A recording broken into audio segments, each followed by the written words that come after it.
Olá, hoje nós vamos conversar sobre um assunto muito importante, depressão na CID-11. Classificação mudou, CID-10 para CID-11, como é que esse código funciona, a gente vai trabalhar detalhe por detalhe de como é o diagnóstico da depressão dentro da CID-11, falando também em respeito da patologia depressão, contando um pouco também do meu conhecimento pessoal, da minha experiência de vida que eu tenho como médico atuando nesse campo. Acabei adiantando quem eu sou, minha apresentação, meu nome é Fábio Sanglar, eu sou médico, atuo há mais de uma década no campo de saúde mental, criador do método Revolução Cognitiva.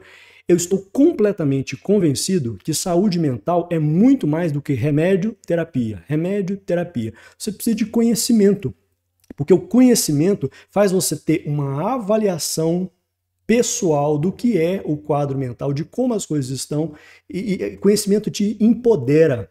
Muitas vezes o paciente reclama muito disso, né? Não sabe como é que é a patologia, o que está acontecendo com o organismo dele, e quando ele tem conhecimento, ele passa a ter mais autonomia e também mais segurança. Mas antes de nós continuarmos com esse vídeo, eu quero te fazer um convite muito especial. Primeiramente, curte esse vídeo para que o algoritmo leve esse conteúdo para cada vez mais pessoas. Afinal de contas, o conhecimento científico ajuda as pessoas a terem uma vida melhor. Não se esqueça de se inscrever no canal, ativar os sininhos das notificações e conhecer os meus perfis no Instagram e no TikTok, onde a gente tem conteúdo novo a respeito de saúde mental todos os dias. Bem, CID-11. Mudou alguma coisa? Como é que funciona a CID-11? Vamos falar um pouquinho sobre isso. A primeira coisa é falar sobre quebra de paradigmas. Depressão não é frescura, não é força de vontade, força de caráter. Depressão não é falta de Deus. Depressão é uma doença psiquiátrica, um transtorno psiquiátrico sério, altamente incapacitante, com grande impacto no trabalho, na produtividade, na economia da sociedade. A depressão não é frescura. O depressivo, regra geral, gasta muito dinheiro com tratamento, com remédio, com sessões de psicoterapia, com consultas médicas, com plano de saúde, com internações. A Seguridade Social e as empresas gastam muito dinheiro também com afastamento do funcionário, com aposentadorias precoces, com medicamentos que são comprados pelo SUS. Então nós estamos falando aqui de uma patologia altamente dispendiosa na economia mundial. Então a gente precisa entender um pouco mais sobre o que é a depressão. Veja que a prevalência é muito grande, aproximadamente 332 milhões de pessoas no mundo vivem com depressão. 4% da população, uma prevalência maior de mulheres do que homens, mais ou menos uma vez e meia, e isso não tem nada a ver com dizer que mulher é mais fraca emocionalmente, por isso que tem mais depressão. Não, você vê o seguinte, a mulher, muitas vezes ela tem mais compaixão. Ela tem mais propensão de cuidar dos filhos, de cuidar dos enfermos, dos doentes da família, muito mais propensão de cuidar dos pais idosos, dos tios idosos, dos avós idosos. Então, evidentemente, quem está o tempo todo cuidando de todo mundo, quem é que cuida dela? Ninguém. E aí começa a existir um estresse, o estresse pode ser cronificado e isso aumenta a chance do indivíduo ter uma fadiga por causa do estresse. O que a gente observa, o que estudos científicos nos mostram, que em torno de 5 anos antes do indivíduo desenvolver depressão, ele tinha um quadro de ansiedade. Então estava ansioso, por quê? Por causa do estresse. Então ele está brigando. De repente, eu desisto. Eu cansei de lutar. Eu cansei de travar essa luta. E aí a depressão surge. É uma das principais causas da improdutividade mundial, da perda de produtividade e de gastos com saúde no mundo.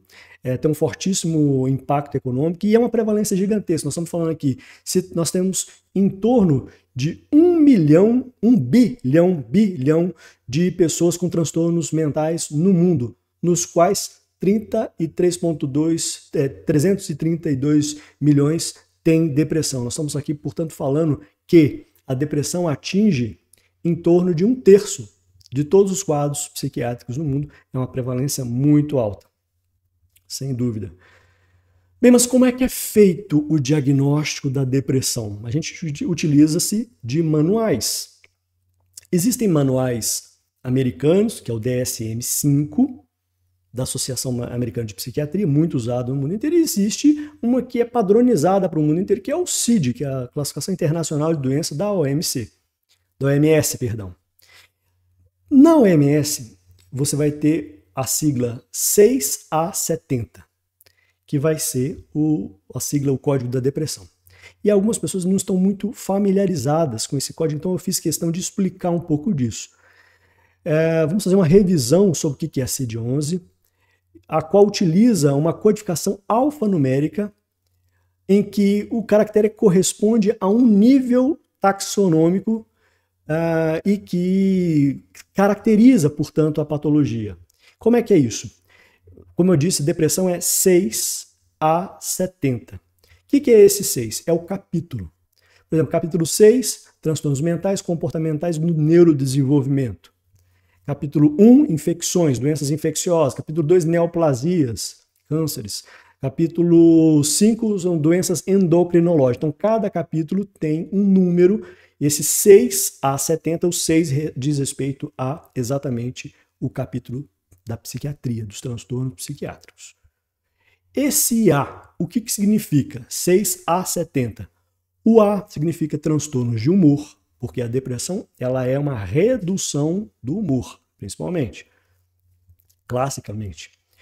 A parte B, a seção B, é a esquizofrenia e outros transtornos primariamente psicóticos. A seção C diz respeito aos transtornos devido ao uso de substância. Seção D, transtorno de ansiedade e transtornos relacionados ao medo. Seção E, transtorno obsessivo compulsivo e transtornos relacionados. Seção F, transtornos alimentares. Então, com isso, você entende que o 6A representa 6, transtorno psiquiátrico, A, transtorno de humor. Muito bem. E o 70? Como é que isso funciona?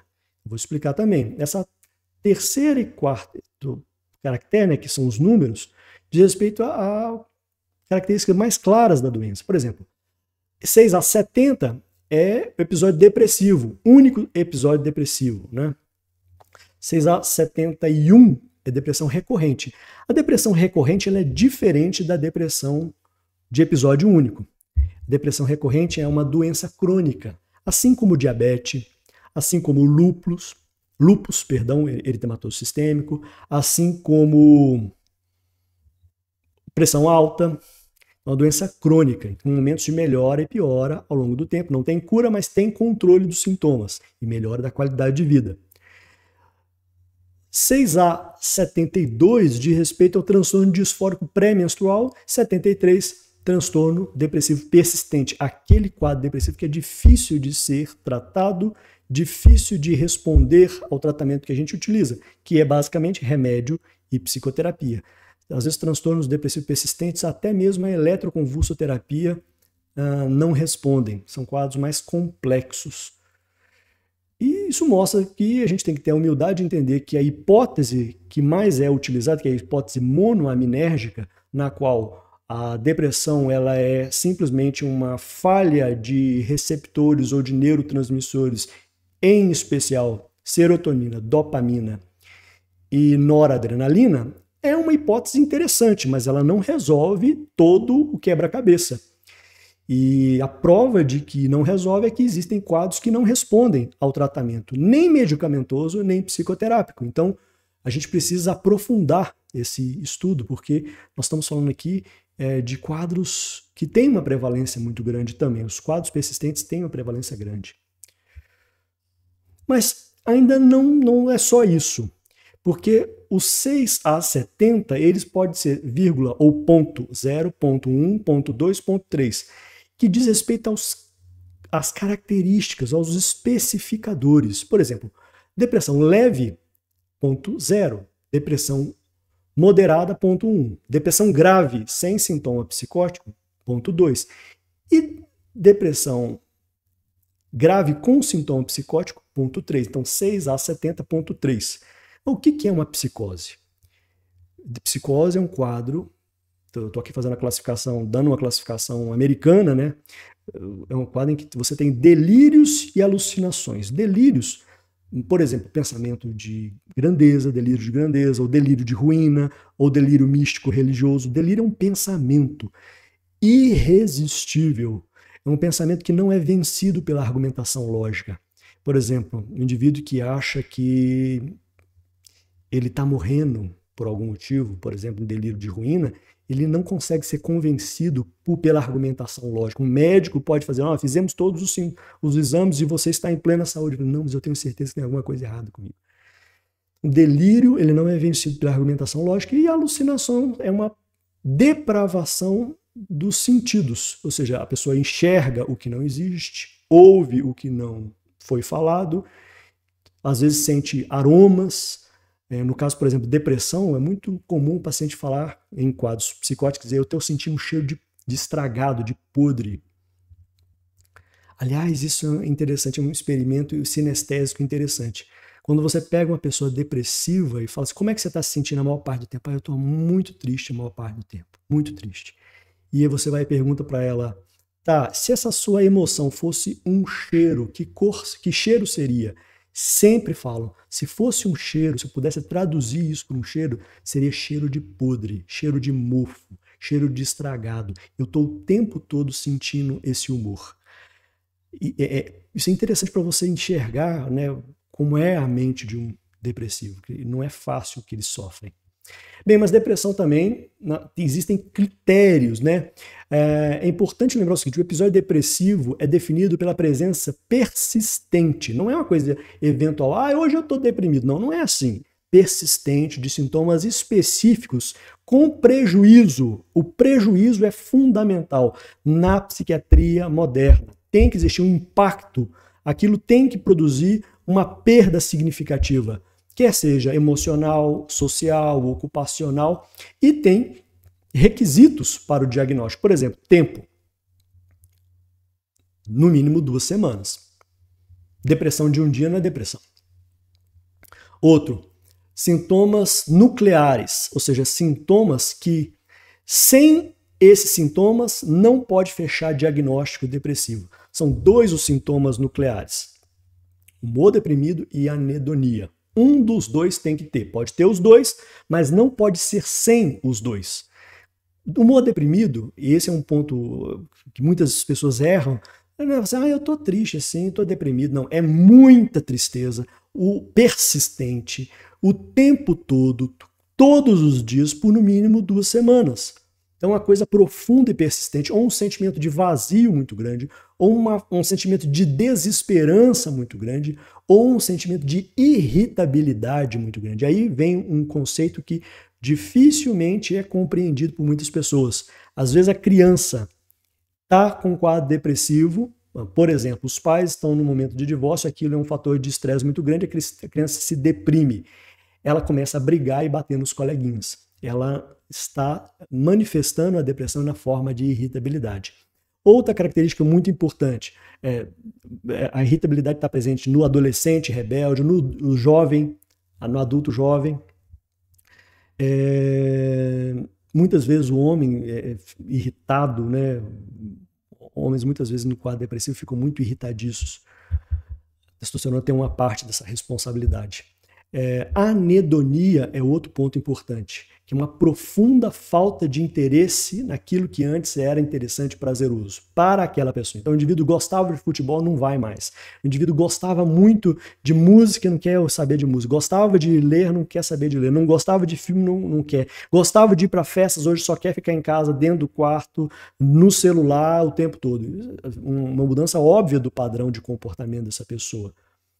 Além disso, você vai necessitar de sintomas adicionais. Quais são os sintomas adicionais?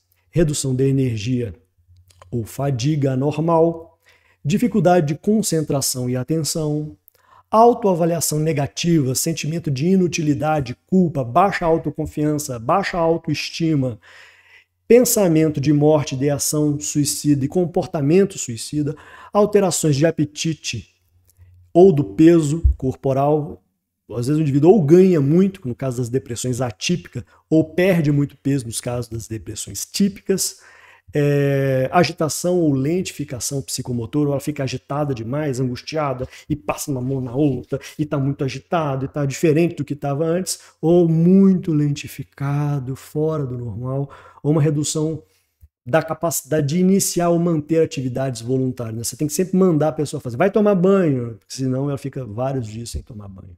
Isso é um quadro interessante, depressivo, né? Interessante no sentido de entender isso.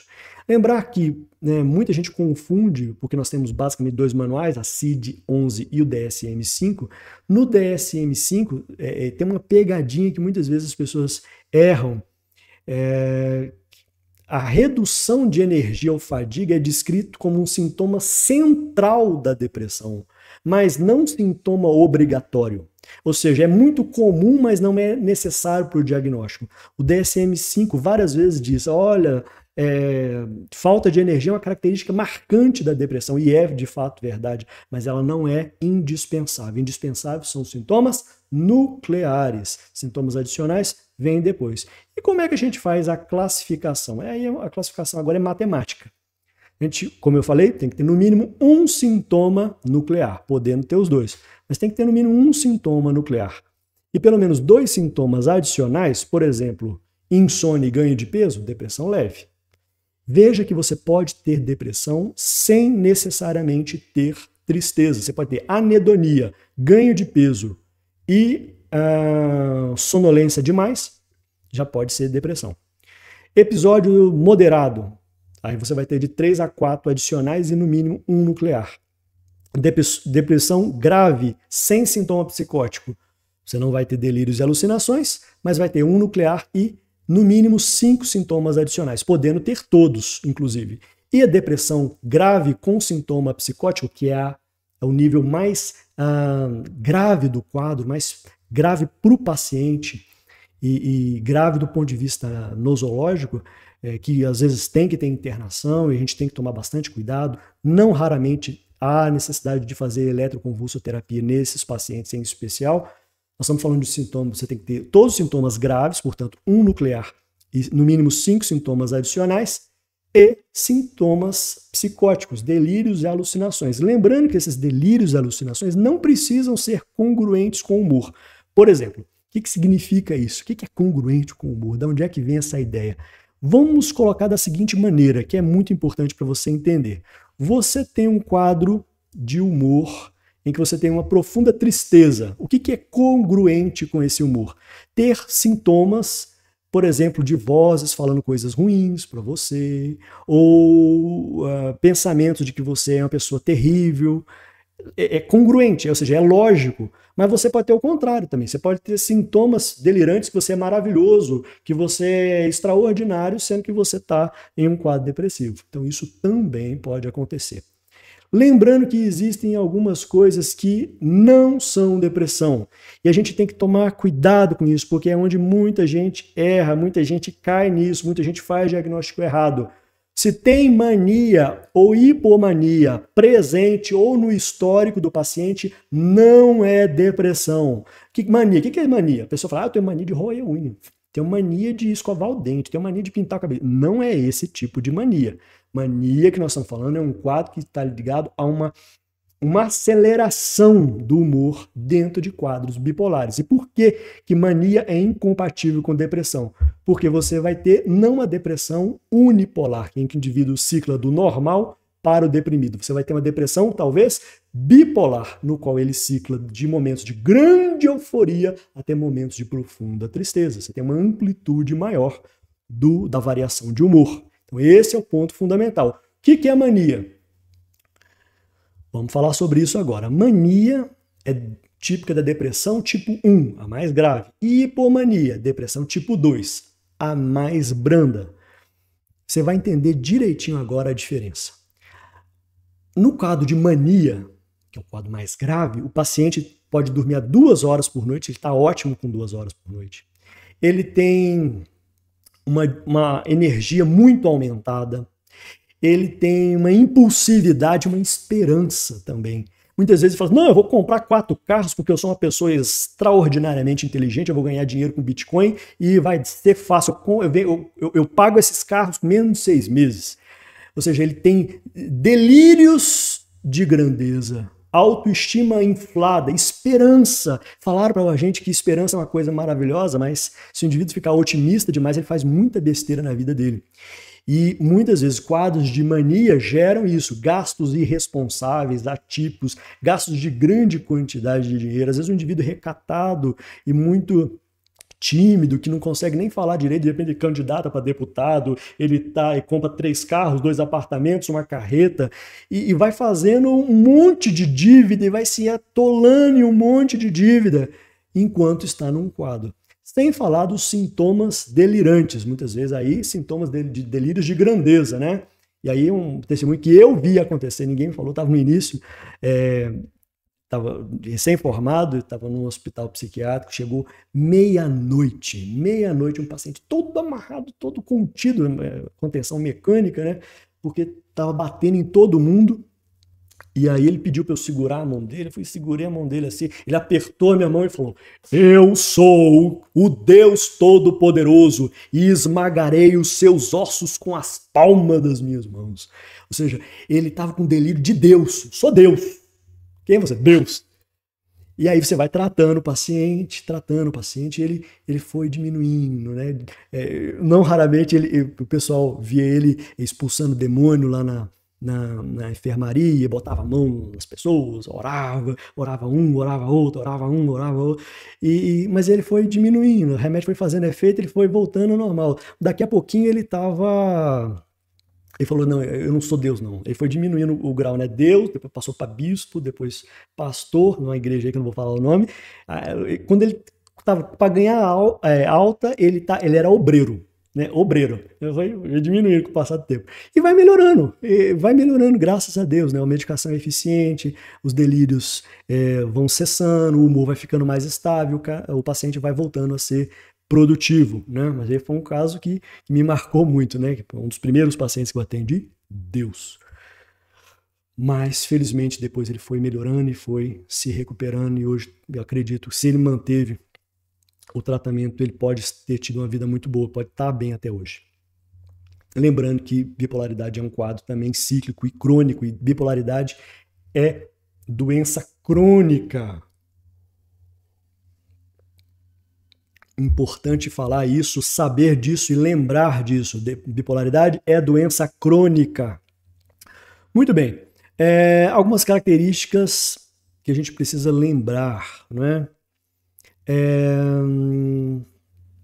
Irritabilidade. Agora característica da hipomania. Hipomania você vai ver que é um quadro menor. Não tem quadros de delírios na hipomania. Você vai ter uma irritabilidade, uma euforia, uma energia aumentada. O paciente às vezes consegue ficar bem dormindo só 4 noites, está com o pensamento acelerado e fala e não para de falar, mas ele está dentro de uma certa normalidade, né?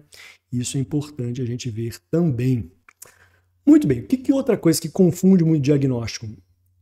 Medicamentos e substâncias psicoativas.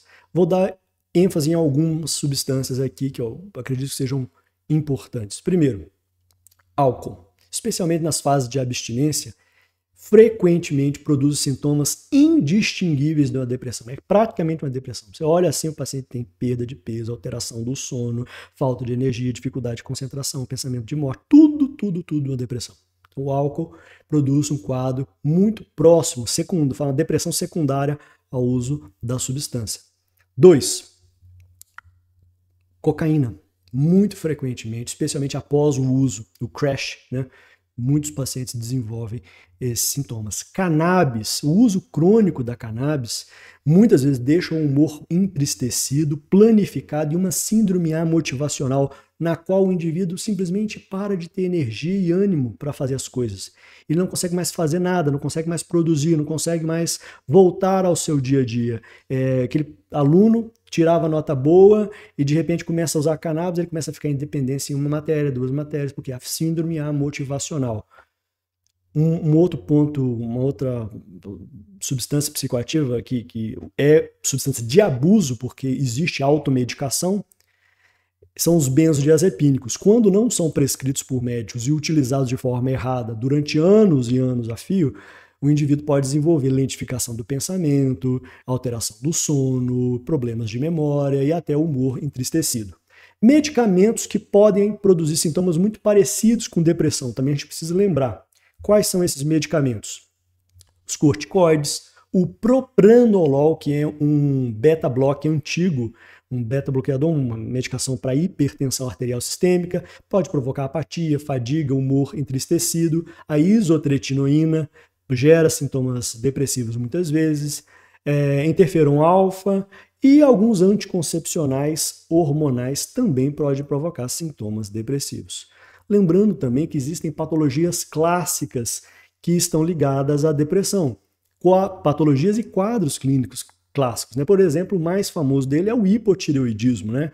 A tireoide, ela tem o momento que ela funciona bem, o hipertireoidismo, quando o indivíduo emagrece, dá exoftalmia, o olho sai às vezes, né, fica protuberante, e a lentificação, que é o hipotireoidismo, onde o indivíduo tem letargia, lentificação, fadiga, falta de energia, humor entristecido, ganho de peso. Isso é muito importante. Eu conheci uma paciente que ela fez 10 anos de terapia até descobrir que ela, na verdade, tinha hipotireoidismo. Ela ficou tratando, na verdade, uma depressão que ela não tinha. Tomou o remédio da tireoide, ela se recuperou. Anemias ferroprivas, né? Anemias baixa de ferro, falta de ferro, ferritina muito baixa, anemias ferroprivas podem provocar sintomas exatamente porque não existe o aporte adequado de oxigênio. A doença de Parkinson pode produzir uma depressão secundária, a doença de Parkinson, ligado a alterações dopaminérgicas, porque a dopamina é um importante neurotransmissor da depressão, ligado à depressão. Alterações da presença da dopamina está conectada a sintomas depressivos e existem alterações dopaminérgicas significativas no quadro de Parkinson. Deficiências de B12 e B9, que é o ácido fólico, também podem provocar apatia, lentificação cognitiva, e vale a pena falar sobre a apneia obstrutiva do sono. A apneia gera sintomas indistinguíveis da depressão. A apneia é um indivíduo muito presente em indivíduos obesos, em que o indivíduo tem um volume maior na via aérea superior, um volume de massa mesmo, o indivíduo é grande ou é obeso ou tem um volume maior na via aérea superior. Quando dorme, a língua cai, ele tem obstrução e ele vai ficar alguns segundos ou até minutos sem oxigênio e de repente acorda com despertares, com hipóxia, né, com falta de oxigênio. O problema é que ele faz isso várias vezes durante a noite, durante anos. E isso pode provocar sintomas terríveis, muito conectados a sintomas depressivos. Entre eles, a apneia obstrutiva do sono gera aumento de peso significativo, porque você tem beta-endorfinas que são produzidas quando você tem um sono irregular, que produzem aumento de apetite. Então o indivíduo come mais no dia seguinte porque dormiu mal na noite passada e, consequentemente, ele tem maior chance de desenvolver síndrome metabólica, diabetes tipo 2, hipertensão arterial sistêmica e uma série de outras patologias. E, por fim, para nós terminarmos, o que não deve ser confundido com o quadro depressivo é o luto. O luto é um processo natural pelo qual todos nós passamos. Todo mundo, quando um ente querido deixa de existir do ponto de vista natural, né, falece, vamos passar por momentos de sofrimento, de angústia, de tristeza, de dor. Isso é absolutamente natural, mas a característica do luto saudável e natural é que ele vai tendo uma melhora progressiva ao longo do tempo. Esse é um ponto importante. O que é diferente do luto patológico, que esse sim merece tratamento, quando ele demora mais de 6 meses, uma saudade intensa, persistente da pessoa que morreu, preocupação excessiva com quem morreu, fica o tempo todo pensando naquela pessoa que morreu, só não sai daquele assunto, não para de pensar naquilo, e um prejuízo significativo na vida cotidiana, infelizmente, muitas vezes ligados a pensamentos de morte, vontade de morrer para estar com a pessoa que não está mais presente e às vezes até a ideação suicida. Então é um quadro específico que é patologia segundo a CID-11 e precisa sim de tratamento médico e psicoterapia, sim, porque o indivíduo tem risco de vida e um prejuízo, como eu falei. A psiquiatria contemporânea trabalha muito com a questão do prejuízo pessoal nos relacionamentos e na esfera de trabalho para ser considerado uma doença. Então, com isso, a gente já falou muita coisa a respeito do que é uma depressão e você tem muita informação valiosa em relação do que é uma depressão Essa informação toda pode ajudar você a se entender melhor e a entender aquilo que as pessoas que você ama ao seu redor estejam passando. Então, se existe alguma pessoa que você ama, que está num quadro depressivo, não fique numa posição passiva. Muita gente fica nessa posição, né? Eu vou deixar a pessoa, a hora que ela quiser, a gente procura um tratamento. Não, você deve incentivar que ela busque o tratamento sempre. Por quê? Porque o tratamento salva vidas. Muito obrigado por estar assistindo esse vídeo. Um forte abraço, fique com Deus.